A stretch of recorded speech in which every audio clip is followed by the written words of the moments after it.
जय श्री कृष्णा। राधे राधे। ज्येष्ठ मास महात्म्य का 5वां अध्याय, जिसमें हम रंभा व्रत वर्णन महात्म्य के बारे में जानेंगे। इसके पहले के प्रथम 4 दिन की कथा की वीडियोस मैंने मेरे चैनल पर बना रखे हैं, जिन्हें आप मेरे चैनल पर जाकर देख सकते हो, कथा को श्रवण कर सकते हैं।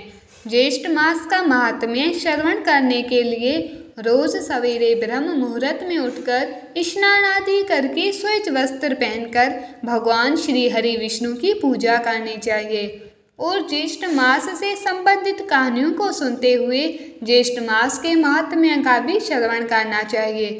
आज मैं आपको ज्येष्ठ मास महात्म्य के 5वें अध्याय का पाठ बताने वाली हूँ।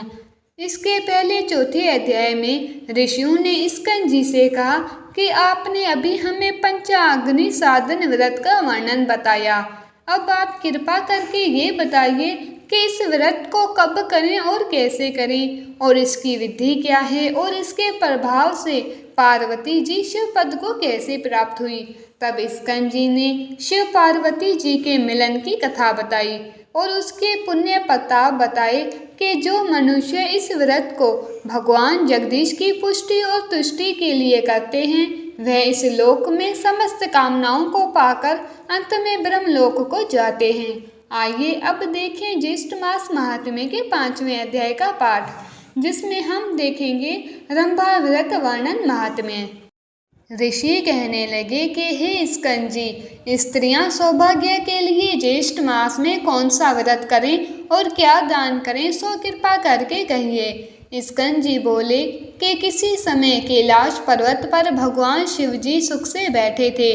तब पार्वती जी हाथ जोड़ और प्रणाम करके शिव जी से कहने लगी कि हे शिव, हे शंभु, हे जगन्नाथ, हे सर्वज्ञ, हे सुखदायक, मेरे समान ऐश्वर्य, सुख और सौभाग्य जिस उपाय के द्वारा अक्षय हो जाते हैं, नाश रहित हो जाते हैं, और हे कृपा निधि, आपके साथ मैं अजर और अमर होकर रहूं, ये किस व्रत से संभव होगा, कृपया कर मुझे बताएं।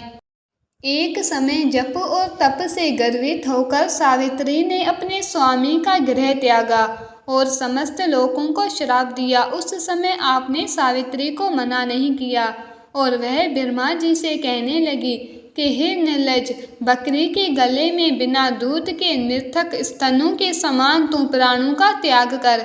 इस प्रकार सावित्री के वचनों को सुनकर ब्रह्मा जी का कोप के मारे मुख लाल हो गया और वह कहने लगे कि हे मूढ़े, तू पृथ्वी पर वृक्ष योनि में जाकर वास कर। जब देवताओं ने प्रार्थना की तो सावित्री ने उसके श्राप से उद्धार कर दिया।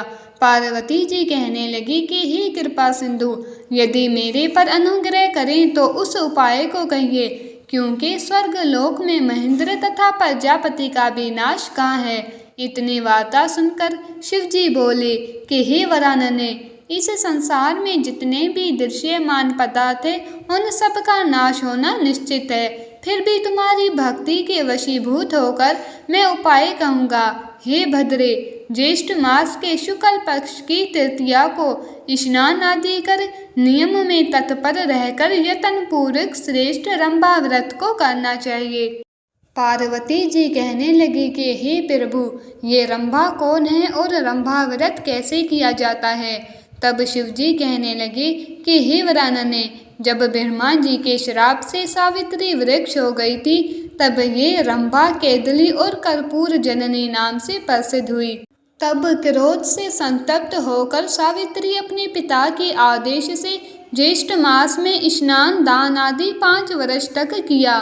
तब ब्रह्मा जी प्रसन्न हो गए और ज्येष्ठ शुक्ल तृतीया को सावित्री के सामने प्रकट होकर ब्रह्मा जी ने पृथ्वी के बहुत से दुर्लभ वरदान दिए, उनको तुम सुनो।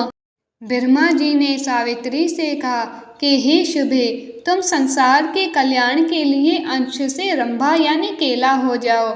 जो ज्येष्ठ मास में तुम्हारी ज्येष्ठ पूजन करेगी, उनका सौभाग्य, सुख और संपदा अक्षय हो जाएगी, यानी नाश रहित हो जाएगी। ऐसा कहकर ब्रह्मा जी सावित्री के साथ सत्यलोक को चले गए। शिव जी कहने लगे कि वह सावित्री के श्राप की कथा तुमसे कही। अब संक्षेप में रंभा व्रत की विधि तुमसे कहता हूँ ज्येष्ठ मास की तृतीया के दिन बाग या अपने घर में केले का पेड़ लगाएं। पंचामृत, गंध, पुष्प, माला और कर्पूर, पवित्र शीतल खुशबू से वासित जल आदि से प्रतिदिन वृक्षों का सिंचन करें। सुंदर वन को बनाकर उसके मध्य में कलश स्थापित करें। षोडशोपचार विधि से पूजन करके अनेक प्रकार के नैवेद्य अर्पण करें। अपनी शक्ति के अनुसार ब्राह्मणों को भोजन करावें और स्वयं हविष्य अन्न भोजन करें। गीत, वाद्य, पुराण, कथा, श्रवण और कीर्तन द्वारा देवता के सामने जागरण करें। इसी प्रकार केदली वन में बैठकर नित्य प्रति पूजन करें। समस्त कामनाओं वाले मनुष्य इस प्रकार मास व्रत को करें। जब एक मास पूर्ण हो जाए तो आचार्य को बहुत सा धन देकर दूध वाली गौ का दान देवे। यथाशक्ति हवन कराकर ब्राह्मणों को भूरी सी दक्षिणा देवे और अपनी शक्ति के अनुसार शर्करा युक्त खीर से ब्राह्मणों को भोजन करावें। इसके पश्चात विसर्जन कर पारणा करें और प्राणियों को बहुत सा अन्नदान देवे। शिवजी पार्वती जी से कहते हैं कि हे भद्रे, पहले तुमने मुझको प्रसन्न किया था, उसी से ये सब रहस्य मैंने तुमको बतलाए हैं। इस व्रत को यत्न पूर्वक करो, तुमको शाश्वत फल मिलेगा। सूर्यपुत्र के विग्रह से जगदीश्वर ने इस व्रत को गुप्त रखा था। उस पवित्र व्रत को जगत के गुरु श्री शंकर भगवान ने दीनों पर कृपा कर श्री पार्वती जी से कहा। इति श्री ज्येष्ठ मास महात्म्य रंभा व्रत वर्णन महात्म्य 5वां अध्याय संपूर्ण। हरे कृष्णा कृष्णा कृष्णा हरे हरे। आपको ये वीडियो अच्छा लगा तो इसे लाइक कीजिए, शेयर कीजिए। अभी तक आपने मेरे चैनल को सब्सक्राइब नहीं किया है तो कृपया कर मेरे चैनल को सब्सक्राइब कीजिए ताकि आने वाले नई वीडियोस के नोटिफिकेशन आपको तुरंत प्राप्त हो।